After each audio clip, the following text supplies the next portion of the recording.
大人，请留在屋里，不可出去。发生了什么事？有刺客。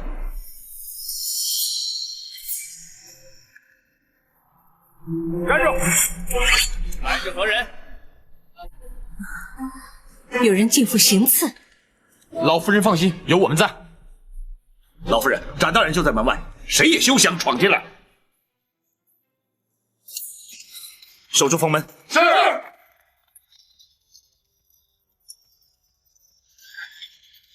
你们绝没有机会得逞。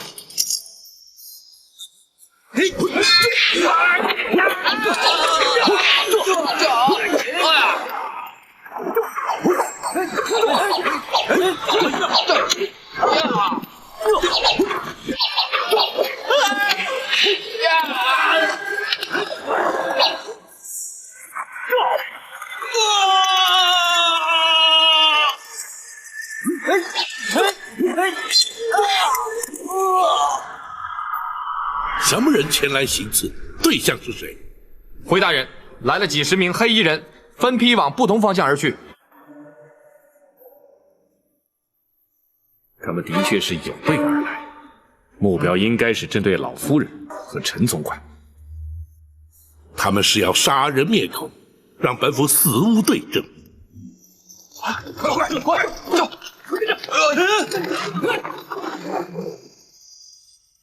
白玉堂在此，你们修中了调虎离山之计，去保护包大人，这里就交给我。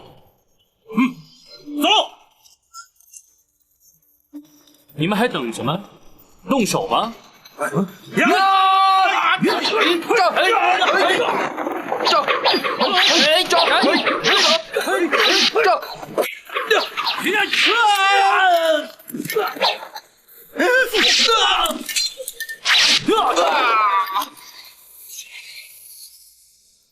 谁？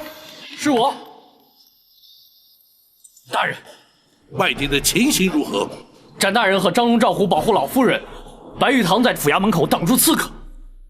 你为何不带人前去助一臂之力？白玉堂担心刺客调虎离山对大人不利，属下已将衙役派驻在书房外。他们这是孤注一掷。你们这些拿钱办事的杀手，根本就是江湖败类。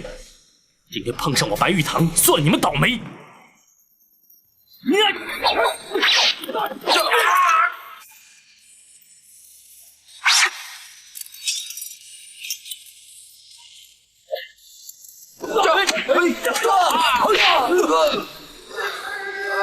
展某不想多伤人命，你们放下武器，束手就擒，或许还能免于一死。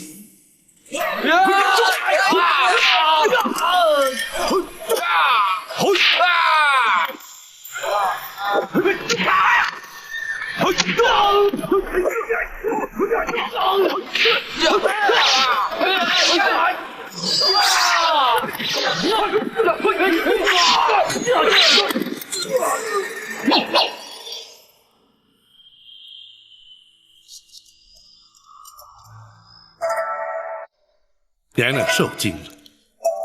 哀家还好，可是他派来的人，刺客只是受雇的杀手，并不知道是何人主使。不会错，一定是太后指使的。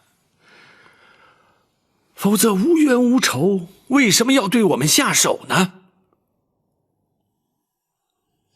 话虽如此，却无法证实。不过，可见太后对娘娘的身份已经不仅是怀疑，而是确认了。难道他在宫中看出了破绽？公孙先生可有看法？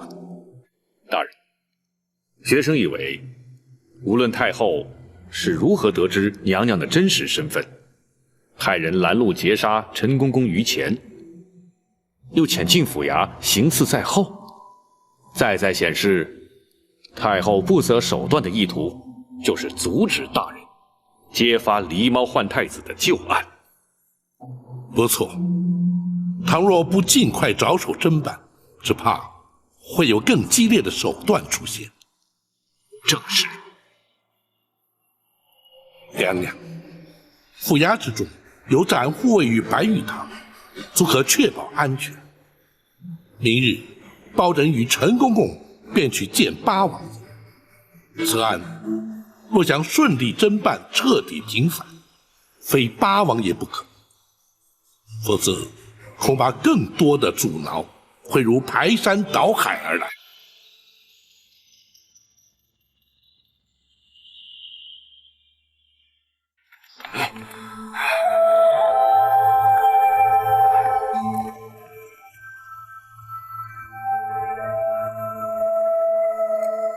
若不是有你在，陈公公只怕已遭人毒手。只要包大人不嫌弃我再次妨碍办案就行了。包大人早知道你会有所帮助，只是你并非官府中人，不便主动相邀罢了。哦，那包大人倒还看得起我白玉堂。不过你一个活口都不留，别怪我，就算留下了活口，也问不出是谁指使。他们都是拿钱办事的杀手，既不问出钱的是谁，更不管该不该杀。仗着会点武功，连老弱妇孺都不放过，这些人根本是死有余辜。毕竟还是一条性命，往后还是手下留情。哦，这有点不像江湖人的作风啊。是受包大人的影响吗？詹某曾经是闲云野鹤，仗剑江湖，快意恩仇，过得也是刀口舔血的日子。但认识包大人之后，对人命的看法已经有所不同。正如包大人所说，人命关天，这也是包大人断案判刑最在意之处。也许包大人认为人命关天，可是那指使行刺之人，恐怕就不这么想了。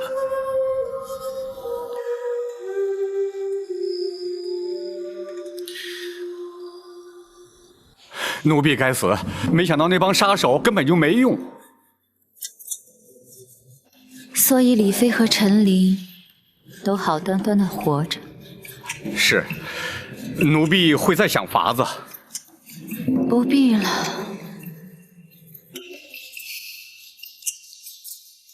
这几天哀家接连着梦见寇主，看来他是向哀家索命来了。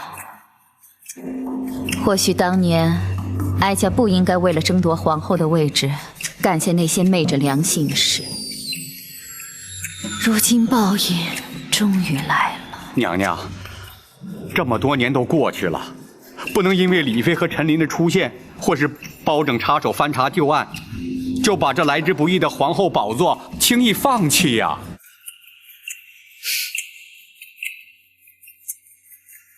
不放弃行吗？当然行啊，娘娘，你可别忘了，还有皇上啊。皇上？啊，皇上对娘娘像亲生母亲一样孝敬，别说是李妃陈琳，就算是寇州死而复生，只要娘娘您和奴婢矢口否认，那皇上相信的毕竟还是娘娘啊。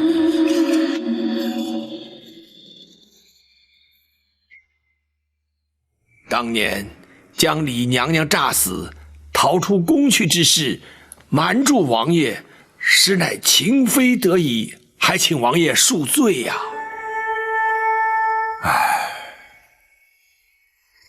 本王又岂会料得到，其中竟会有如此的曲折。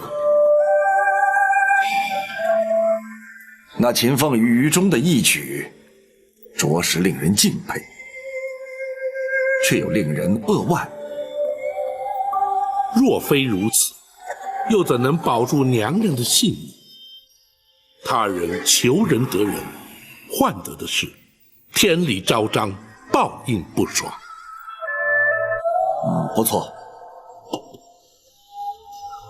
那刘太后与郭槐，至今有以为天衣无缝，可以只手遮天，哼，却万万没有想到，这李妃尚在人间。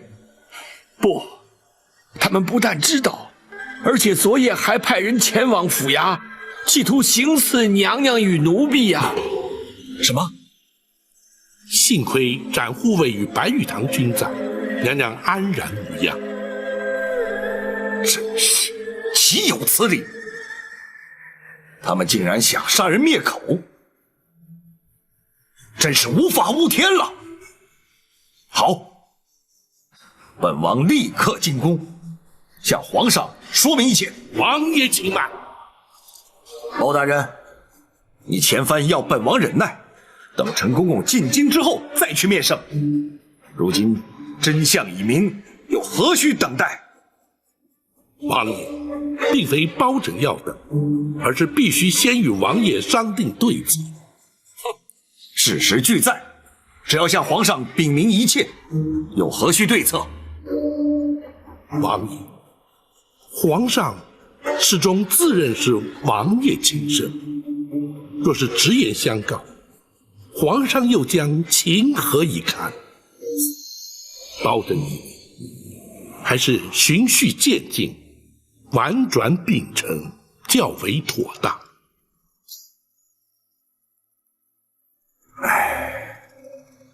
不错，如果要他立刻接受，的确也太残酷了一些。此外，皇上仁厚孝敬，对刘太后敬之若母，如今却在一夕之间，太后竟成强害生母的罪魁元凶。面对如此局面，皇上势必难以承受，无法释怀。陈琳，奴婢在。皇上自幼进宫，便由你陪伴成长。依你之见，皇上将会如何呀？回王爷，生育之恩与养育之情对皇上同等重要。奴婢认为，除非是刘太后坦诚罪状，否则皇上是绝不会忍心降罪的。哼，要他认罪，谈何容易？王爷，若要拿郭槐认罪，却并非不可能。包大人是要从郭槐身上着手？正是。那郭槐做贼心虚，定然不肯由包大人传唤审讯。刘太后心知肚明，也绝不会放人。包大人又如何能让那郭槐认罪呢？包拯道理理解，只是必须陈公公协助才行。包大人，有用得到陈琳之处，尽管吩咐。若用此计，陈公公先得进宫面圣。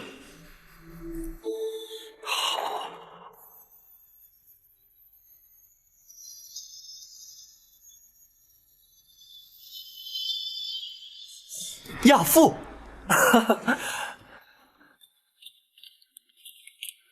坐。亚父，你是何时回京的？回皇上，奴婢昨日才进京。自从亚父告老还乡，朕总是不习惯，总觉得身边少了些什么。奴婢也是每日记挂着皇上啊。亚父回京是来看朕的？除了向皇上请安之外，奴婢也是受人之托。哦，有人托亚父回京办事？奴婢是受人之托，前往开封府向包大人告状的。告状？包拯可曾受理？包大人虽然受理，可却有爱难之处。哦，包拯一向公而忘私，是什么样的案件让他也觉得爱难？奴婢家乡有一对老夫妇，他们的女儿寇珠自幼进宫，充任宫娥，20年前无端于宫中亡故，老夫妇哀痛莫名，领回遗体，却未获宫中抚恤补偿。如今年事已高，无力谋生，知道奴婢曾任职宫中，特央人请托，奴婢碍于情面，只得应允呐。既然是20年前的旧事，亚父为何当初不提出来呢？回皇上，乡野村民无知无识，既不敢告诉，又投诉无门。如今若非生活所迫，也不会旧事重提，请奴婢帮忙了。此事倒也好办，只要包拯查明属实后行为内侍省，自可按规例补偿。包大人也是这么说，可是要查明属实，却需传唤人证，包大人就难在这儿。哦，难道内宫不肯配合？倒也不是，只是当年寇珠隶属金华宫，如今郭公公已随太后娘娘转任至仁寿宫，总管后宫。包大人担心郭槐不会为如此琐事前往开封府应讯。嘿，包拯何时变得如此诸多顾虑？宫人家属既有需要，郭槐理当协助调查，去一趟府衙又如何？只恐太后那边……母后一向讲理，要不朕命人前去通知郭槐，要他依包拯传唤前往府衙如何？谢皇上。亚父回京住宿何处？要不还是回宫里住吧，这样朕也可与亚父多做亲近。回皇上，奴婢既然受托前来告状，还是住开封府较为方便。一旦了结此案，立刻进宫服侍皇上。好，朕就等你入宫。奴婢遵旨。大人妙计，皇上下旨，郭槐他不敢不来。他要是来了，咱家倒要听听，他还能有什么说辞？郭槐虽然不敢不来，本府也的确会将狸猫换太子一案提出审讯。但若郭槐矢口否认，却也不能就此定谳，仍需设法取得他的供状。包大人有把握让他招供吗？如今言之过早，还待静观其变。要你去开封府应讯，皇上怎会下这样的旨意？都是那陈琳使的小计，让皇上误以为只是让奴婢去做个见证。什么见证？证明寇珠当年乃是在宫中身亡。寇珠？娘娘放心，那陈琳只是假借寇珠家属请求抚恤补偿之名，奴婢就成全他，交内侍省拨点银两就可以结案了。难道包拯不会利用此案牵扯出当年旧案吗？娘娘请放心，奴婢自有办法让他包拯白费心机。不，包拯人称青天有名的断案如神，你不能去冒险。哀家去见皇上，请他收回成命，免除你去开封府应讯。娘娘不可。有何不可？奴婢若是不去，那岂不显得心虚？包拯势必就会借机大做文章，借题发挥，甚至在皇上面前扯出旧案来，你反倒顺了他们的心意呀。倘若你去了，难保不会陷入包拯问案技巧，落入圈套的。娘娘，奴婢自会掌握分寸。一旦包拯提及狸猫换太子一事，奴婢就会矢口否认，任他包拯如何断案如神，也难从奴婢口中套出半句话来。倘若他对你用刑，受刑不过，你必定还是会招供。娘娘，包拯他一向以清官自诩，而不耻于动辄滥用三目之刑的酷吏，奴婢相信他不会动刑的。若是他一反常态，真的用刑，你又当如何？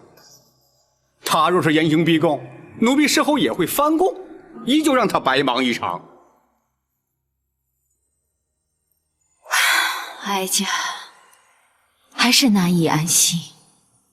娘娘，奴婢去开封府应讯用不了多长时间。倘若娘娘还不能安心的话，这入夜之后，奴婢若是还没回宫，娘娘再去向包拯要人也不迟啊。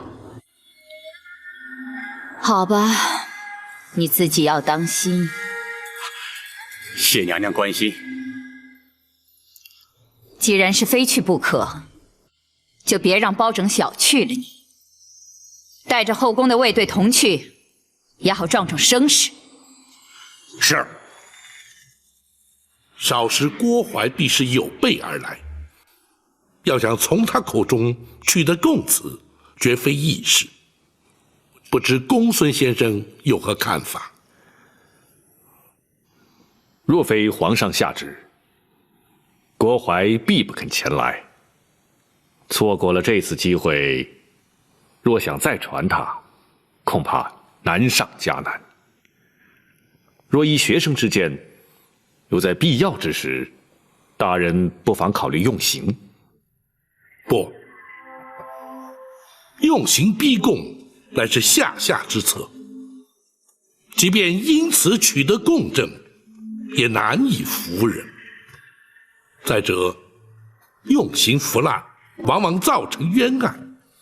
开封府乃是金鸡要地，又岂可助长此风？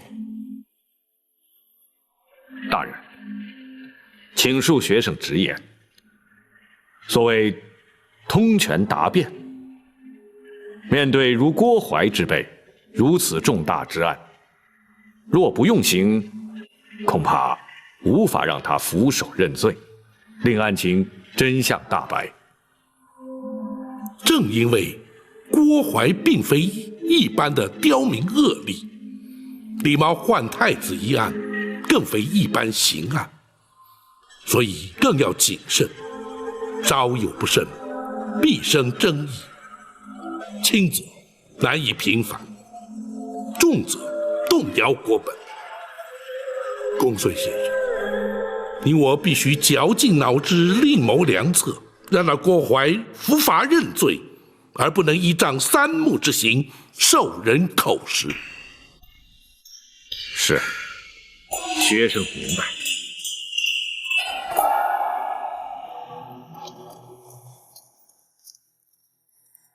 大人，包大人传召，有何吩咐？本府今日有一重大案件待审，审得清，则可平反义庄冤案；若审不清，恐连本府都将遭到牵连，难以幸免。故而急需您二人鼎力相助。白玉堂本非官府中人，本府不便透露案情。包大人不必顾忌，白玉堂不需要明白案情，大人只需要交代我干什么即可。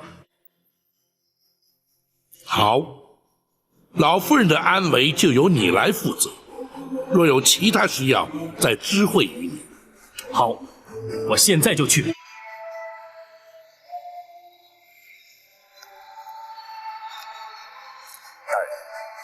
属下要做什么？郭淮此来，若不能让他俯首认罪，将永无第二次机会。因而，一旦郭淮进府，本府必将问个水落石出，否则不会让他出府。属下明白。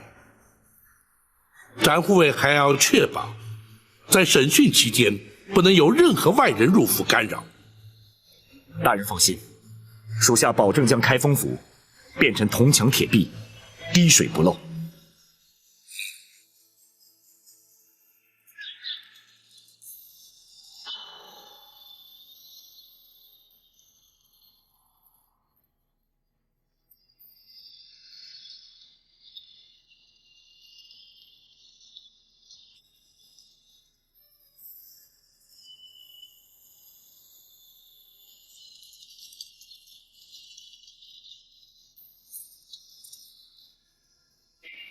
公公请。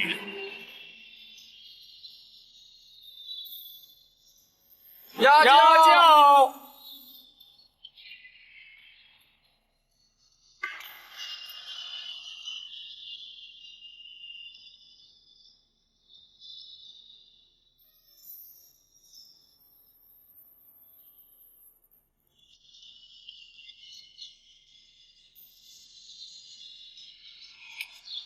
站住！来者何人？咱家是后宫的郭总管，他们是后宫的卫队，你难道看不出来？请稍后，等待通报。岂有此理！咱家是奉圣旨而来，岂能在这里等什么通告？郭总管，久违了。展护卫，展护卫，郭总管奉旨而来，怎可怠慢？是，郭公公，请。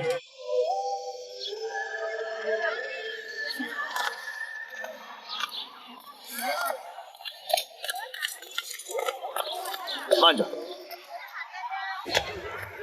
你们是干什么的？他们是后宫的卫队，包大人可曾传讯他们？他们是咱家的随行卫队。詹某明白了，原来公公奉旨而来，乃是传宣皇上旨意的。不，咱家是奉旨前来包大人的公堂应讯的。既是前来应讯，依府中规定，不得有闲杂人等随行，还请郭公公包涵。你们就在外面等候公公吧。展护卫，后宫有后宫的规矩，衙门也有衙门的规矩。若是郭总管无人随行就不入府，詹某也不敢强人所难。请回吧。哼，咱家既然来了，岂有回宫之理？你们退下吧。是。郭总管，请。不敢。展护卫。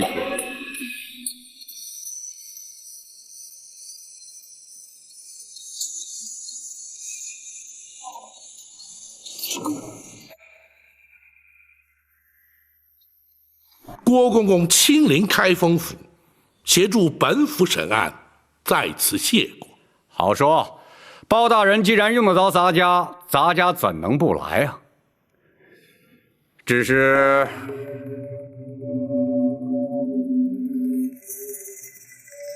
如何？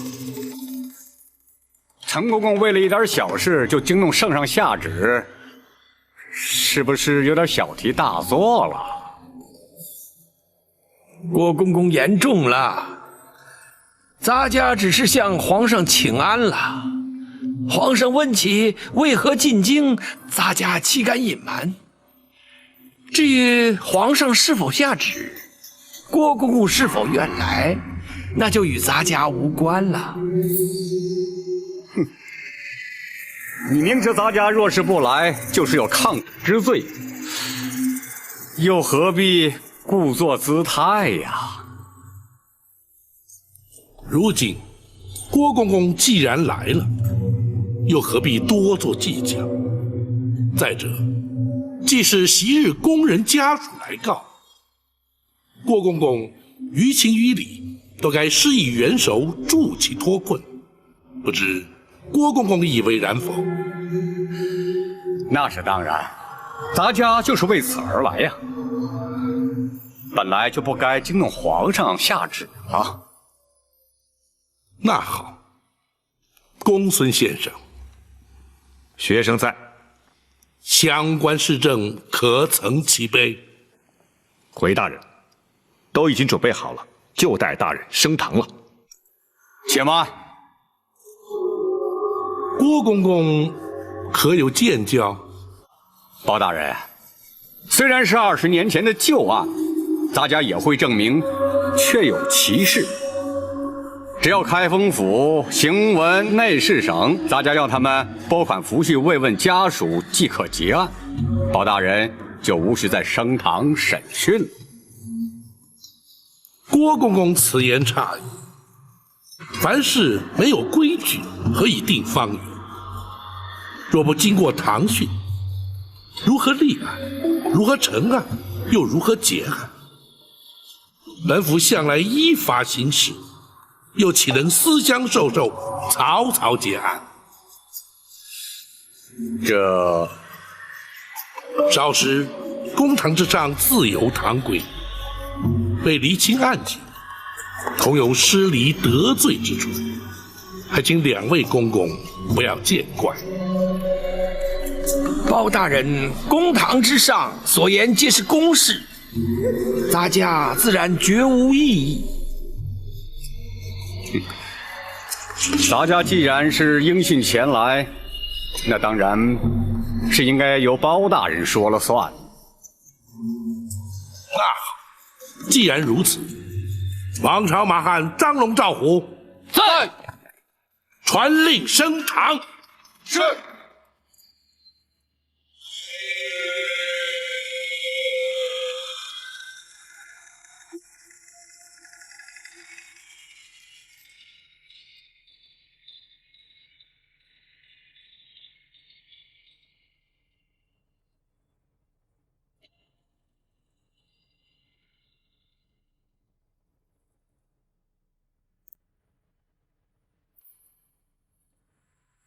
本府今日审理的，乃是20多年前宫中一桩旧案。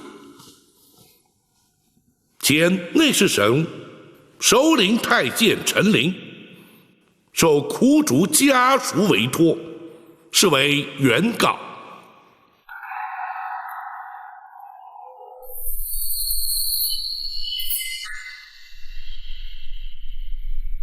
后宫太监总管郭槐列为被告。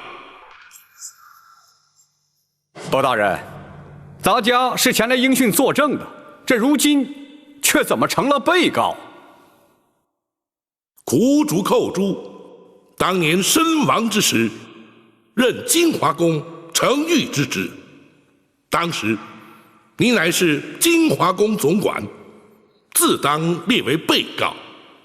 包大人，原告未必有理，被告未必有罪，你又何必担心？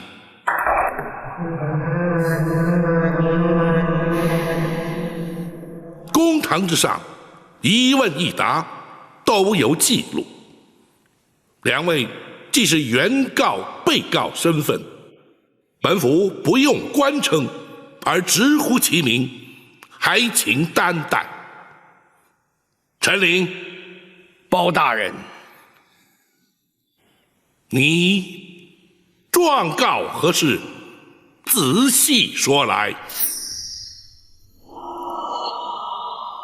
多年前，金华宫承御寇珠无端身亡，金华宫却未依公例慰问家属，发放恤金。如今寇珠父母年迈贫苦，难以为生，委托咱家状告金华宫，请求补发恤金。郭槐，包大人，你可有说辞？包大人，当年寇成玉乃是自尽身亡，因此未予抚恤。如今家属状告杂家，也不给予刁难，退堂之后立即补办补发就是。当年那寇珠是因何自尽？包大人，这已是20年前的旧事，又何须再提？如今杂家已经答应立即补发恤金，包大人即可结案，就不必再细问了。不，恤金虽是由后宫发放，却也是民脂民膏，朝廷公堂。当发就发，不当发，又岂可胡乱发放？若是不能问明缘由，本府又如何结案？包大人啊，郭槐，那寇珠究竟是什么原因自尽身亡？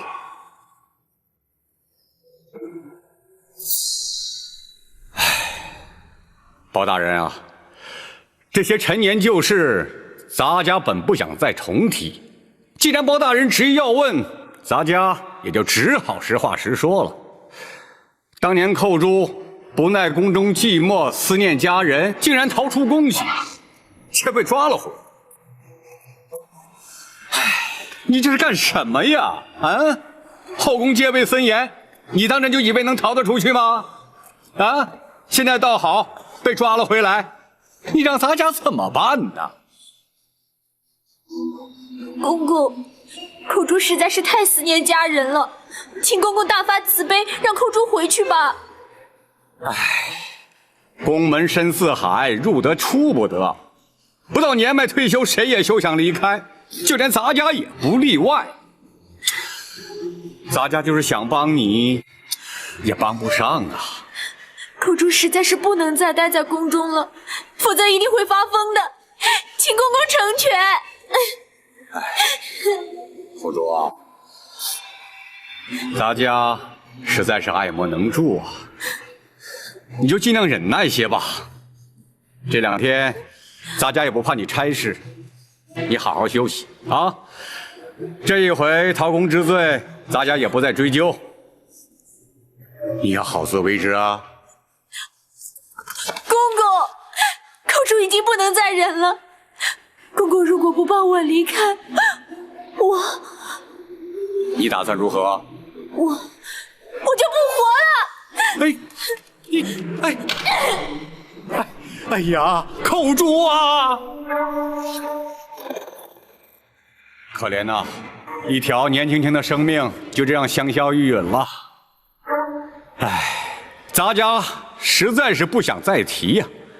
郭槐，你简直是信口雌黄！陈琳，本府问案，不得任意开口。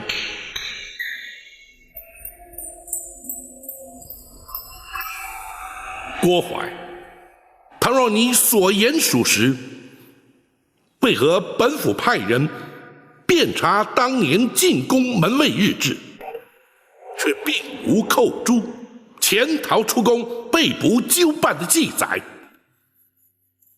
包大人查了门卫日志，本府审案之前当然要查。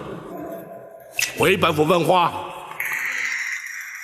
当时杂家唯恐坏了金华宫的声誉，刘妃娘娘，也就是当今太后，一向最重公誉，杂家是怕被责罚，所以要求门卫隐瞒不报。是吗？倘若包大人因此而追究杂家失职，杂家坦诚不讳，只是该由内侍省惩处，这开封府似乎就无权干涉吧。不错，本府的确无权干涉。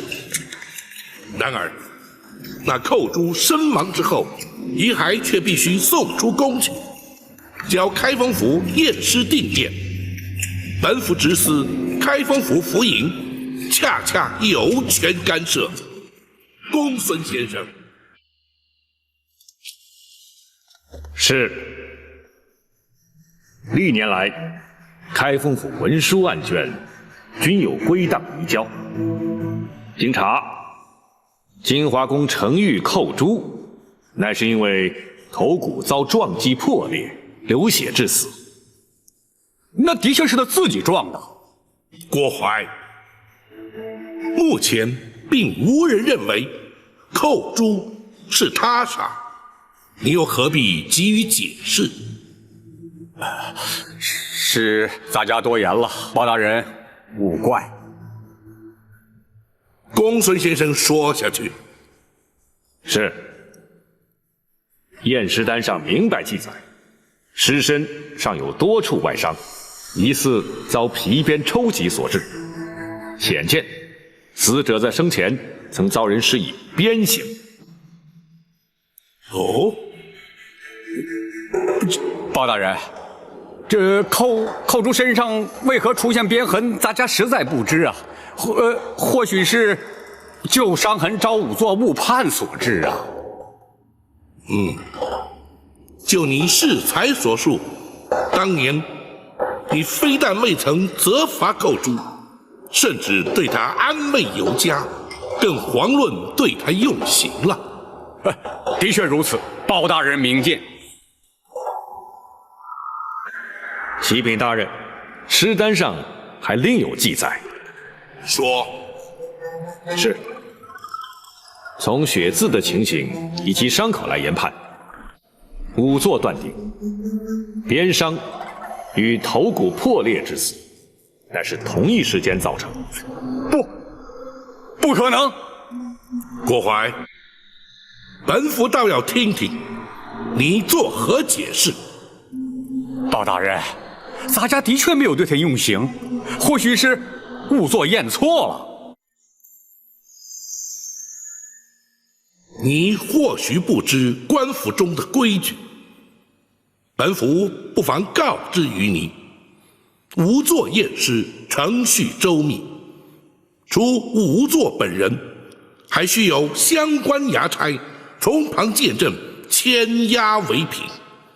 入殓之前，更有他人复验，一切无误之后，方可结案。其所以如此繁复，原因无他，只因人命关天。你说仵作验错，本府却可断言，在经济重镇的开封府，几乎全无可能。包大人，适才，你为何要言谎？你为何要对寇珠施以酷刑？他可是受刑不过，宁可求死。你又为何要以酷刑将他逼死？凡此种种，原因究竟何在？你若不将当年情形照实说来，休怪本府不讲情面，依法论罪。包大人啊，这事隔20多年，咱家实在是记不清了。可是咱家的确没有说谎啊！当年寇珠是因思念家人，潜逃出宫，咱家何必对他用刑，更何必逼他自尽呢？哼，那寇珠究竟是自尽，亦或是遭人杀害，尚未可知。你如何证明寇珠是思念家人而宁可自尽？包大人若是如此说，那么咱家也想反问包大人，如何证明寇珠他不是思念家人呢？很简单，当年那寇珠入宫之前，根本是个孤儿，何来家人思念？本府诈称寇珠家属为抚恤赔偿上告而将你迎来。本府真正要审要查的是，你为何要对他严刑逼供，置他于死？你竟然设计咱家！咱家立即回宫，请太后娘娘做主。站住！今日你来得去，去不得。包大人，难道你想把咱家强行扣住？即便如此，又有何不可？哼！包大人，你可别忘了，咱家可是后宫的总管，要动咱家，你得先问问太后娘娘。郭槐，若你以为搬出太后就可让本府却步，那就大错而特错。如今你乃是本府审理侦办的杀人凶犯，本府依法将你扣押，便是在皇上面前，本府也毫不退缩。你还想心存侥幸不成？包拯，你来人呐！在，将那嫌犯郭槐押入大牢，严加看管，听候本府再审。是。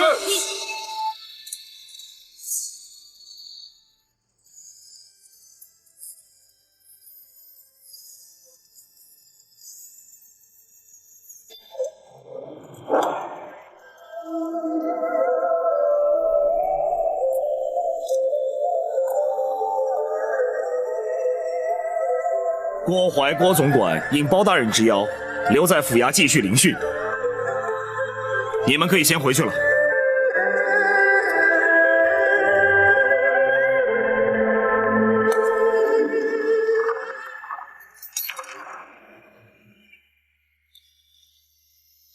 包大人，为何不继续审下去啊？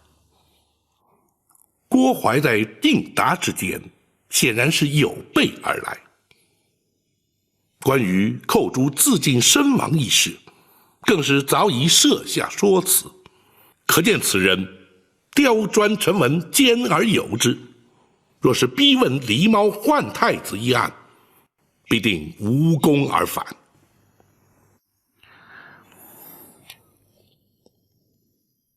大人将他以杀人嫌犯关押在大牢之后，采用的乃是攻心之策。一旦他身陷困境，或有可能慌乱失措，从而突破其心防，促其认罪。哦，此举能有效吗？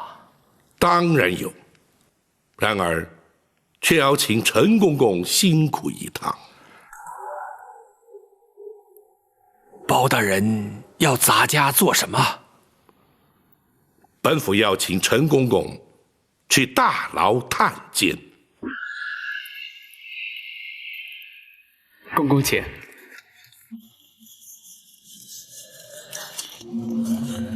嫌犯就关在这儿。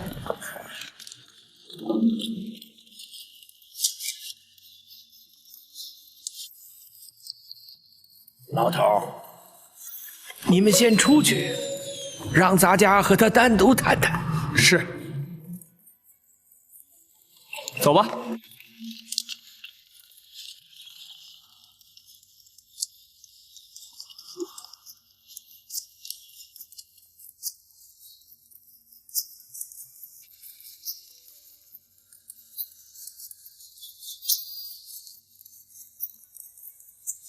郭槐，你没想到也会有今天吧？哼，你不要得意的太早，迟早包拯他得放我出去，到时候你再看看，到那时是谁在得意。可惜你恐怕是出不去了。你凭什么说我出不去啊？凭你是害死寇珠的凶手。寇珠分明是撞柱自尽，谁能证明我是凶手啊？如果你不把他自尽的真正原因说出来，谁又会相信你？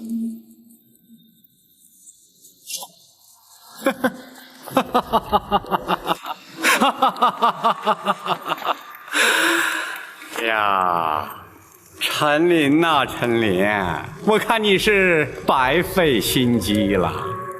此话怎讲？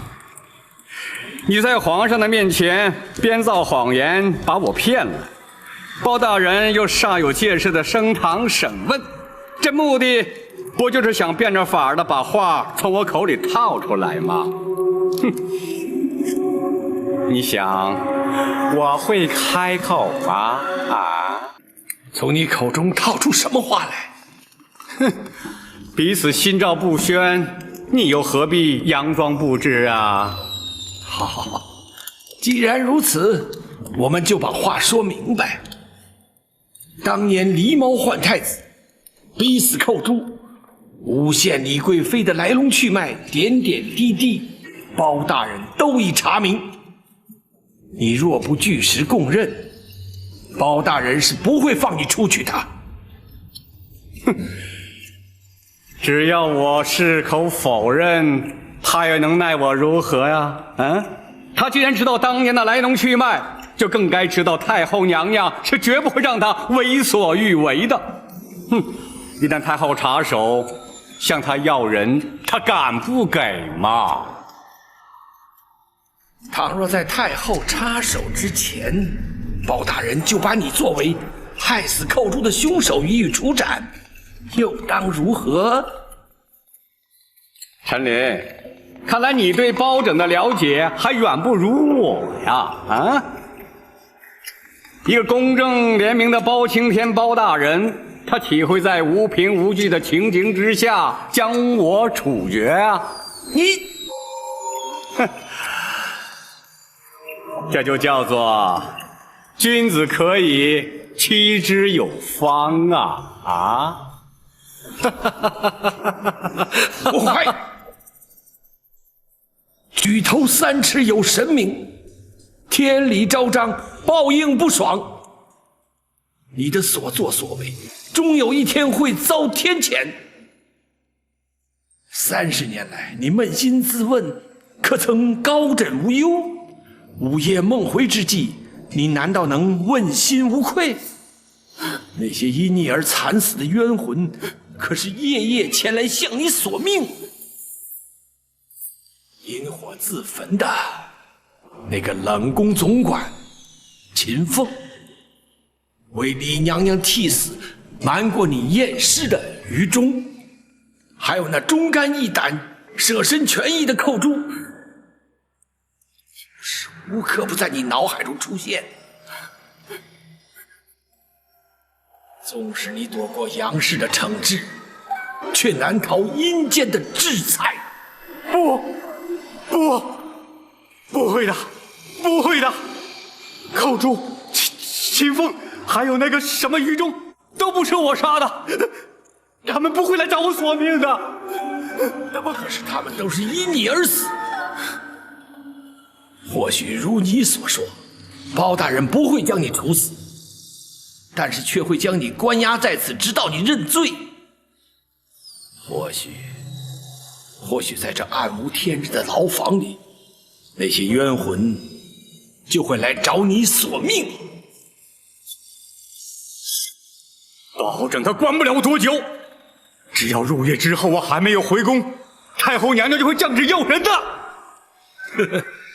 那就要看你的造化了。回来！你给我回来！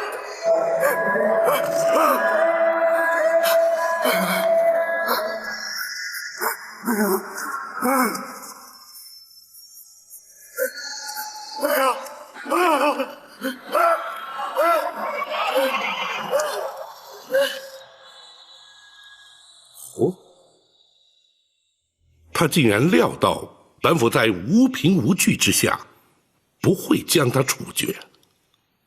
大人，倘若他有如此想法，恐怕就不会因心生惧怕而招供。大人还需另觅他法才行啊。不过郭淮虽刁钻狡猾，却深信鬼神之说。咱家提及寇珠的冤魂会来向他索命，似乎他颇为在意。或许这正是治他之法。鬼魂之说乃是愚夫迷信所致，那郭淮怎会相信若此啊？大人，举凡心胸坦荡、行为端正之人，纵使信那鬼神之说也无妨。诚如圣人所云：“敬鬼神而远之。”反之，若是心术不正、伤天害理之辈，自然就会心生畏惧了。包大人，郭淮所言，他入夜未返，刘太后便会降旨要人，这不得不防啊。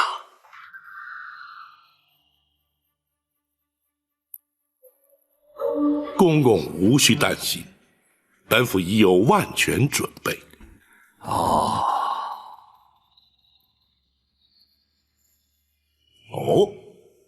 包大人已经将郭淮关押在开封府大牢了。正是。好，以包大人断案之能，那郭淮，不招也难。徽王爷，大人却担心不能顺利审讯。这却为何？入夜之后，郭淮若未回宫，太后将会降旨进府，要求放人。那如此一来，岂非前功尽弃了吗？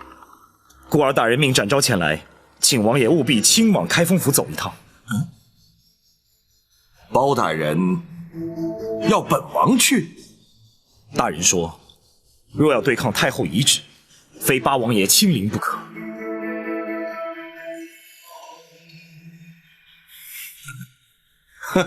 好，本王明白了。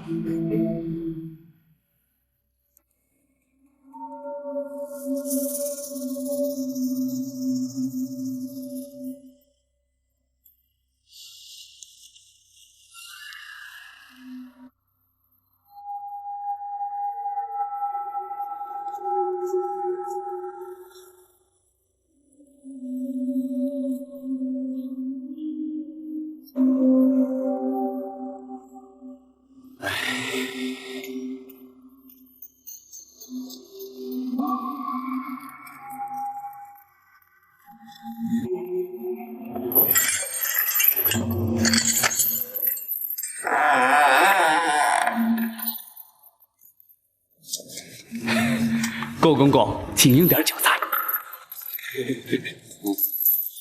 哦，你们开封府大牢竟然会准备这么丰富的酒菜给犯人？不，这是小的特意准备孝敬公公您的。你为什么这么做呀？小的在这儿任职多年，一直没有机会升迁，小的相信公公您很快就会放出去的，还请公公多多提拔。那是啊，天黑以后，咱家自然会出去。哎，我说，现在是什么时辰了？天黑没多久。公公，请。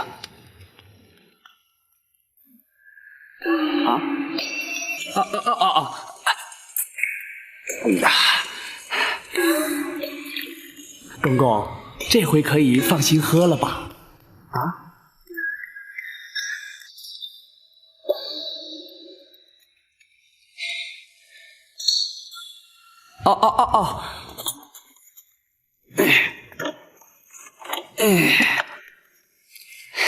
公公，好，咱家记得你了。等咱家出去之后，定会少不了你的好处。谢谢公公，谢谢公公，请。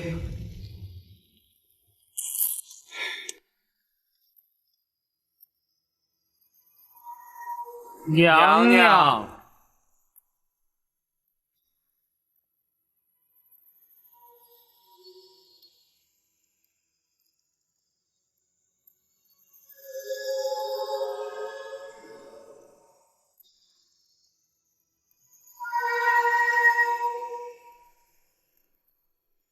来人呐！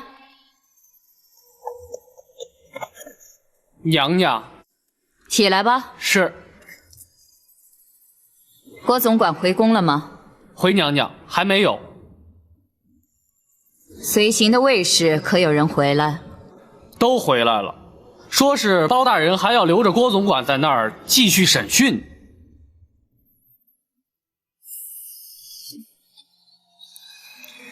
这包拯他真敢！去开封府传哀家的懿旨，要他们立刻放人。遵旨。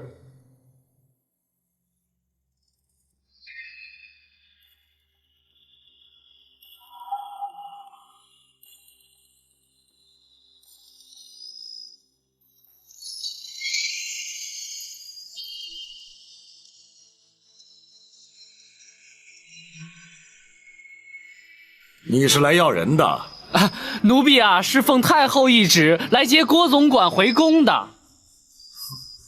本王在此做主，将郭槐留下，一切回宫去吧。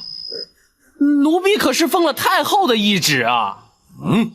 大胆！这奴才竟然顶撞本王！奴婢不敢，只是回去接不回郭总管，无法向太后交旨啊。好，本王就让你回去有个交代。展护卫，先皇御赐金简在此，所到之处，有容先皇亲临。万岁万岁万万岁！本王在此待先皇降诏，郭槐留在开封府听审，不得阻挠。奴婢遵旨。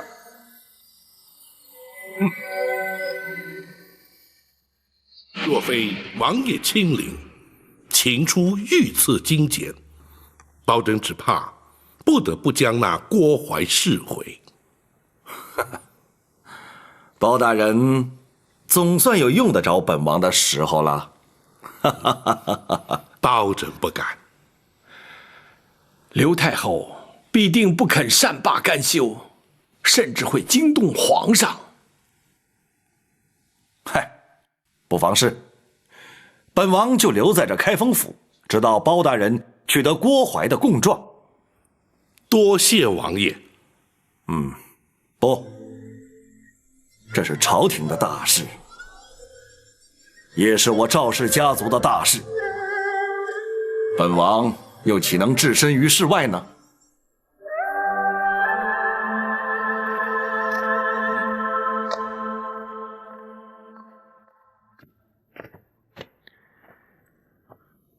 启禀大人，学生已经全部安排妥当了。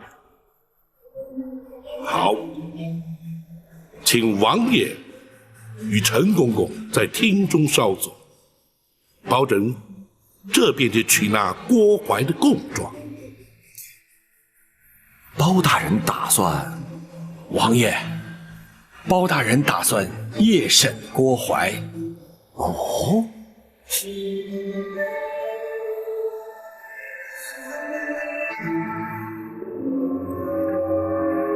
夜审，不错，立刻随我们去公堂。哼，包拯是怕太后娘娘派人把咱家接回去，所以才急着夜审。你别做梦了，后宫派来的人已经被请回去了，你没指望了。那为什么要夜审啊？难道郭公公就没有听说过吗？包大人日审阳，夜断阴。哼，那是市井传说。难道他真的能通鬼神啊？哼，那当然，我在开封府可见过多少次了。废话少说，快走吧。快走！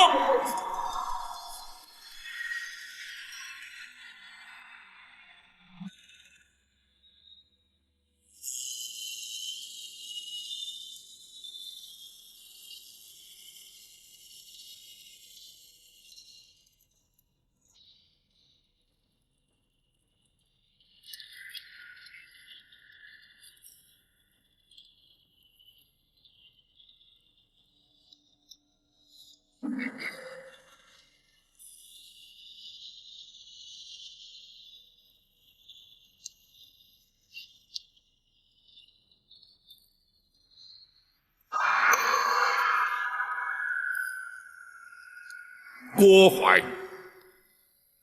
，20年前，你任金华宫总管之职，买通产婆尤氏，以狸猫换取太子，大称玉成宫李贵妃产下妖孽，指使程昱寇诛，掐死太子，埋藏金水桥下，意图使刘贵妃之子入主东宫。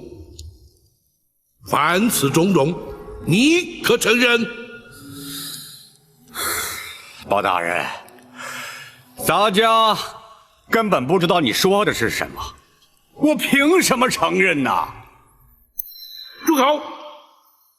那寇珠良心未泯，不肯与你沆瀣一气，同流合污，暗中将太子送出宫去，你却对他施以酷刑，追问太子下落。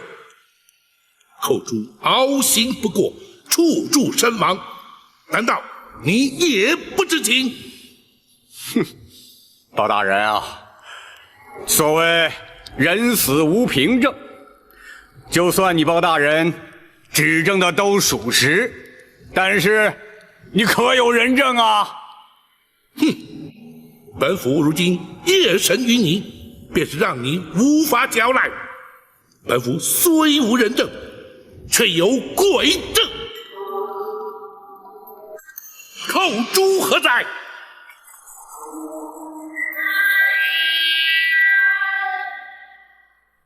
冤魂寇珠叩见包大人。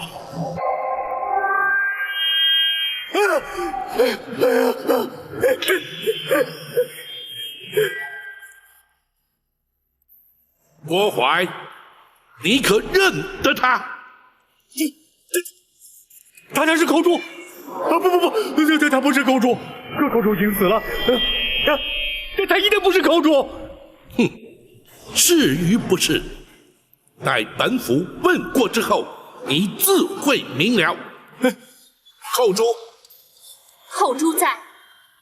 当年那郭槐是如何要你将太子谋害，又是如何对你严刑逼供，逼问太子下落？你且一一说来。是，李娘娘临盆之时，郭槐串通产婆尤氏，以剥去皮毛的狸猫替换出生的婴儿，要寇珠将婴儿装在竹篮之内，带离玉成宫。郭槐要寇珠将婴儿掐死后，埋在金水桥下。寇珠见小太子纯真无邪，睡相香甜，心生不忍，于是决定违抗郭槐之命，寻人帮助。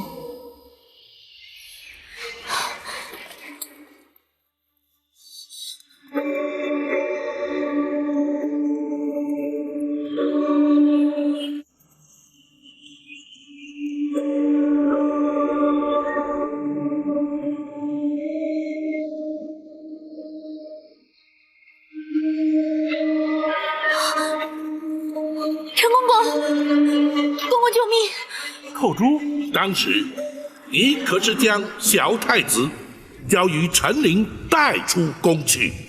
是。寇珠向郭槐谎称已听命将婴儿埋葬，郭槐没有怀疑，并未追究。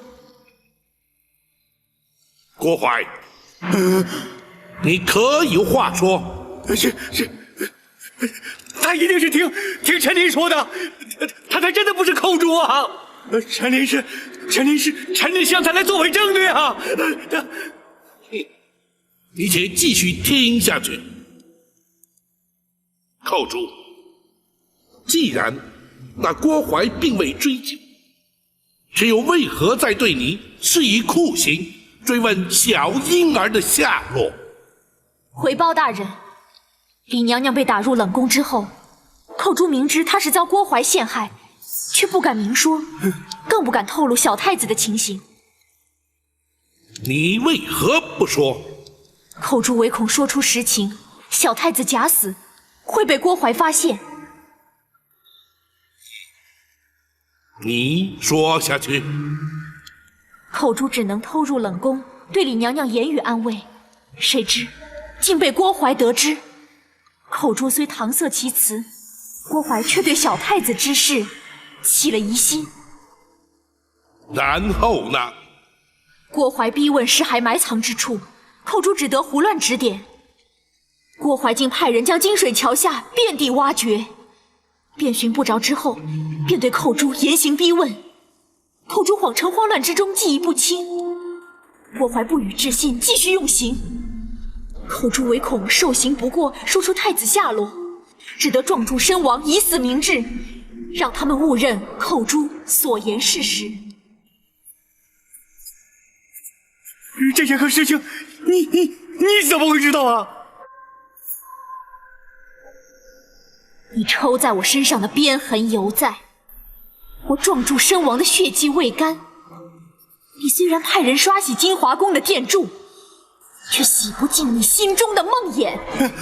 如今，寇珠要借包大人夜审阴司之变，向你索命，以解我20多年的心头之恨。郭槐，还我命来！别过来！别过来啊！还我命来！郭槐，包大人啊，你寇珠，阴阳末路，人鬼殊途，你不可接近生人。包大人，寇珠要将郭槐带到阴间，交由阎王处置。不，那郭槐既在人世，就该由阳间的律法制裁。郭槐，包大人，你可先不让他过来呀！啊！制裁寇珠所言，你可认罪？认，我承认啊，可那些事情都是刘娘娘的主意啊。是否如此？本府自会追查。既然你已认罪，公孙先生，学生在，让他画押。是。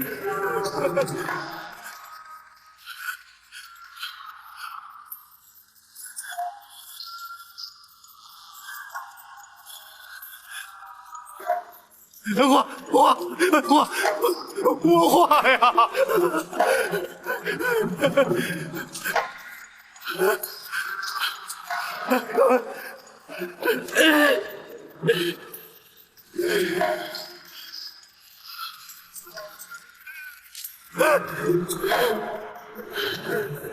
来人呐！在！将郭槐还押大牢，听候宣判。是。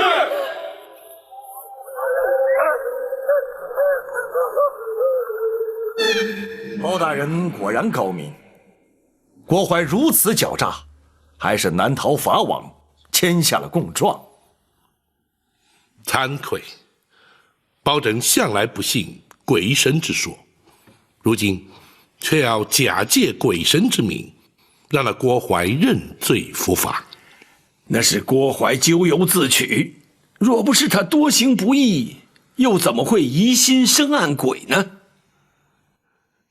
陈公公所言极是，倘若他光明磊落，毫不心虚，便是扣诸鬼魂当真出现，也全然无惧，又岂在乎装神弄鬼呀？那名假扮寇珠的女子，她来自何处？又怎会让郭槐如此深信不疑呢？那全仗着公孙先生巧妙安排。回王爷，学生是由京城幽人戏子中挑选一名颜貌体态与寇珠较为相似之女子，再根据当年仵作验尸单所描述的，为她稍作易容装扮，并以假血涂面。那又怎么能让那郭槐认不出来呢？学生事先安排，命牢头送酒菜给郭槐。大人夜审之时，郭槐已有5分酒意。同时，学生并令牢头宣称，大人有日审阳、夜断阴之能。再加上公堂之上昏暗不明，那郭淮心中忐忑之际，自是无法辨认。话虽如此，一旦言语交锋，旧事重提，那女子又如何应付？王爷，那就非奴婢不可了。哦，你也参与其中？奴婢将当年寇珠所言一一转述给那女子，并提示寇珠的言谈举止，让那女子学习。郭淮又岂能分辨呢？若不如此，郭淮不会轻易落入圈套。他万万没有想到，寇珠在受刑自尽之前，会与陈公公通过信息。如今有了郭淮的供证，咱们就立刻进宫面圣吧。王爷不急着进宫，倘若包拯所料不差，皇上应该很快就会主动宣召。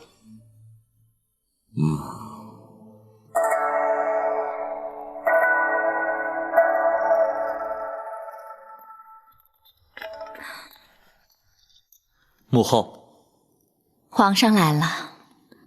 母后夜半不眠，命人召儿臣来，是为了……其实也没什么，哀家睡不着，想看看你。那安神露不是可以助眠吗？母后何不服用？八王爷不是说喝多了对身体不好吗？母后，您可是心中有事啊？哀家只是在回想这一生的点点滴滴。来，你坐下来说。是。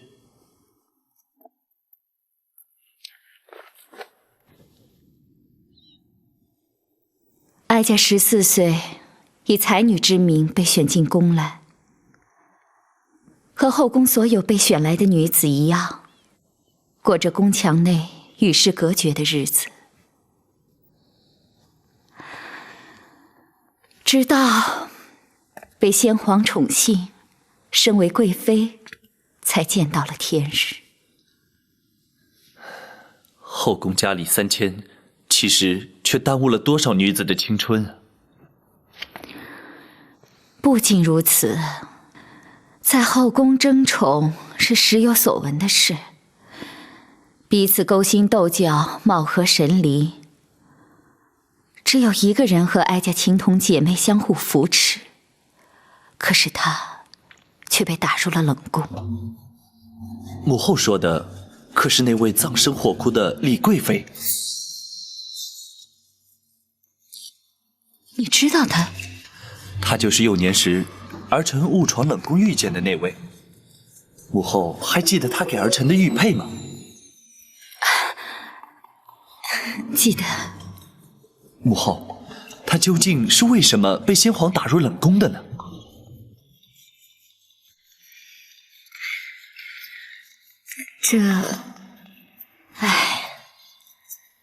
在后宫，一旦失宠，可以有千百种的理由。母后说的不错，所以儿臣才要郭淮废除冷宫，重修宫院。无论如何，母后要比他幸运的多了。不错，陈皇后去世之后，母以子贵，哀家被先皇立为皇后。可是太子却在6岁那年不幸染病身亡。母后不要难过，母后虽经丧子之痛，可是还有儿臣孝敬。如今贵为大宋朝的皇太后，那些不愉快的日子是不会再来了。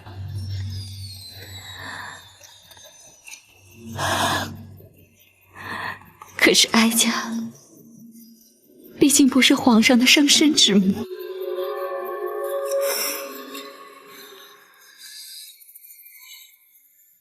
哀家最担心的是，倘若有一天，哀家与嫡娘娘之间有了无法化解的冲突，皇上会如何？母后，那是不可能的。哀家只是打个比方，如果真有那么一天，皇上会如何？如果真有那么一天，儿臣必定会痛苦万分，左右为难。生育养育实在难分轻重。不，儿臣不会让这样的事发生。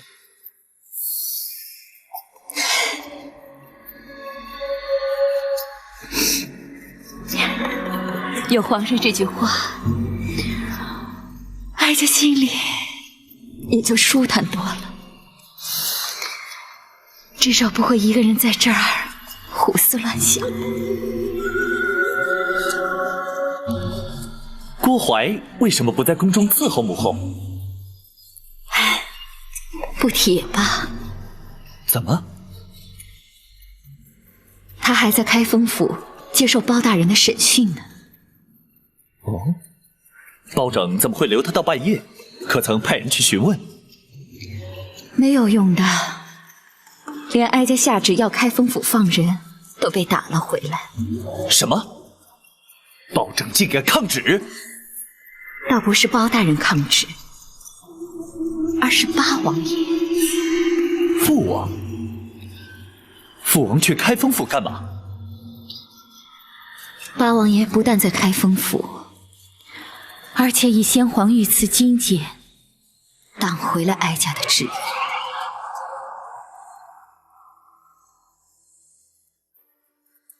皇上派人前来下旨，要大人连夜进宫。果不其然。展护卫，皇上只宣包大人一人进宫。回王爷，正是。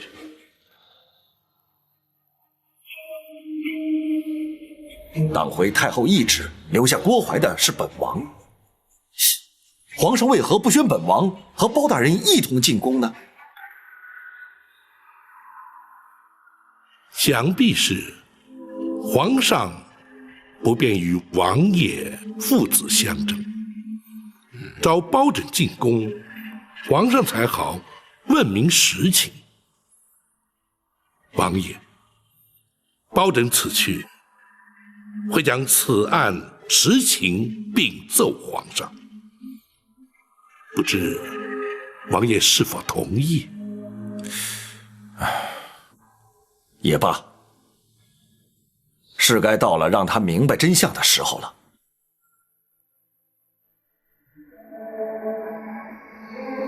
好吧，本王立刻回府，若有需要，本王立刻进宫。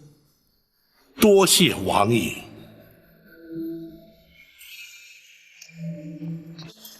什么？郭槐招供了？是。包拯已将他关押大牢，娘娘的冤屈已经可以确定获得平反。好，这一天终于来了。宝琴，臣在。哀家什么时候能够见到皇上？臣奉旨连夜进宫，会将全案实情向皇上禀明。娘娘请等候包拯回禀。哀家就等你回来。娘娘今夜尚未诊治，请容学生为娘娘施针。好，好。来，娘娘相信。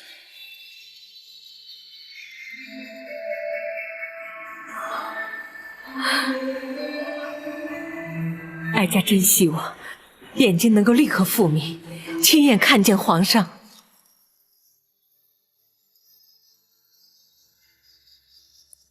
究竟是怎么回事？郭槐去开封府只是作证，你为何不让他回宫？回皇上，郭槐涉及一桩重大阴谋，犯下重大刑案，臣乃是依法关押。哼，岂有此理！无论他犯下何等重罪，太后遗旨既已下达开封府，你怎敢抗旨不遵，拒不放人？甚至还要父王请出先皇的御赐金简。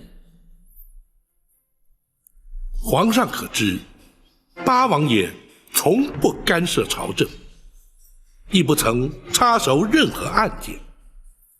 先皇御赐金简，更从未请出动用。朕当然知道。能让八王爷请出御赐金简，绝非一般刑案。更何况，此案还与八王爷自身有关。什么？与父王有关？郭槐所涉之案，关乎后宫争斗、皇室秘辛，故而八王爷必须出面，保证不敢放人。竟有此事！郭槐供状在此，请皇上御览。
娘娘觉得如何？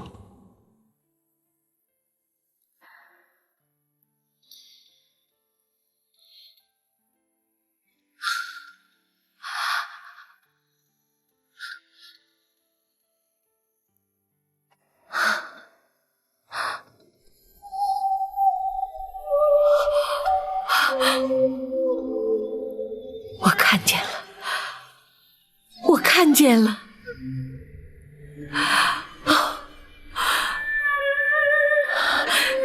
想必你就是公孙先生。学生正是公孙策。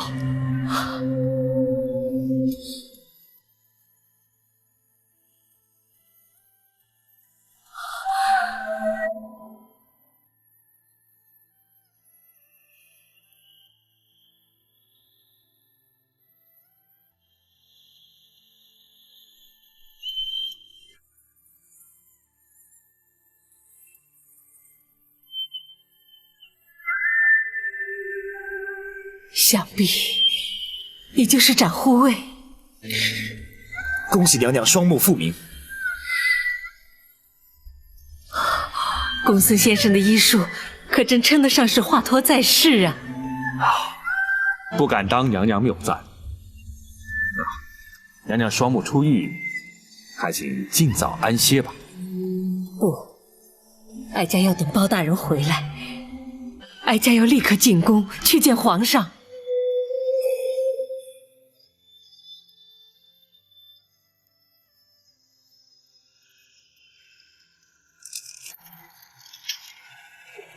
包拯，这供状之上所言可是真的？回皇上，千真万确。那郭槐所作所为，正与太后有关。臣敢请皇上屏退左右。你们都退下。遵旨。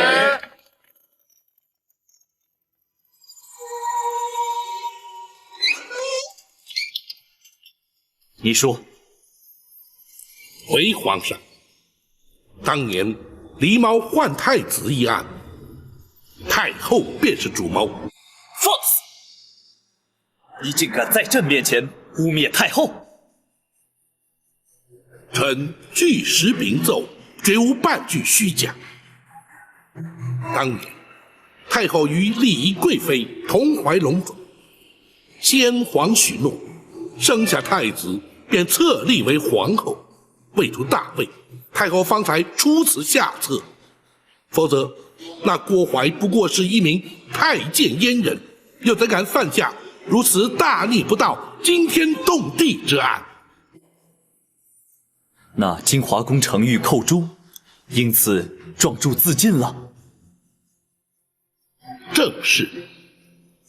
郭槐当堂画押，坦诚罪状，此案已成定案。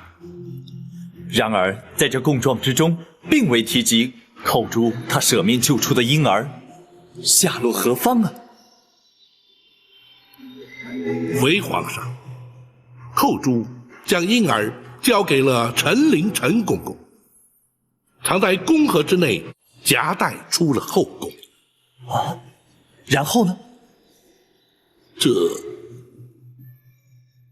难道那婴儿未能逃过此劫？不，婴儿安然无恙，被送进了南清宫八王爷府。什么？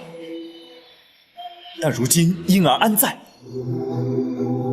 八王爷以皇子之名，将婴儿留在王府之内抚养。且慢，算起来那婴儿与朕同庚，朕只有长兄，并无幼弟，何来以皇子之名留在府中抚养之说？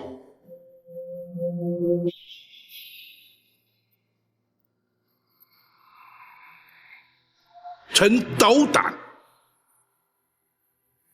那浴血重生的婴儿，正是皇上。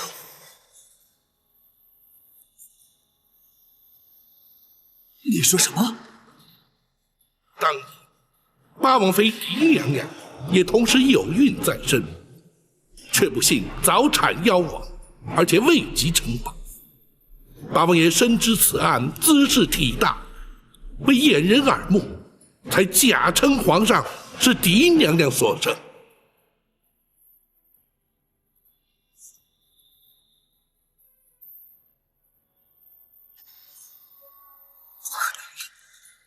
朕分明是父王亲自选入宫中，立为太子的。保长，此事非同小可，你不可胡言乱语。臣绝不敢胡言。八王爷如今正在王府之中静候，皇上可宣召王爷进宫，当面询问。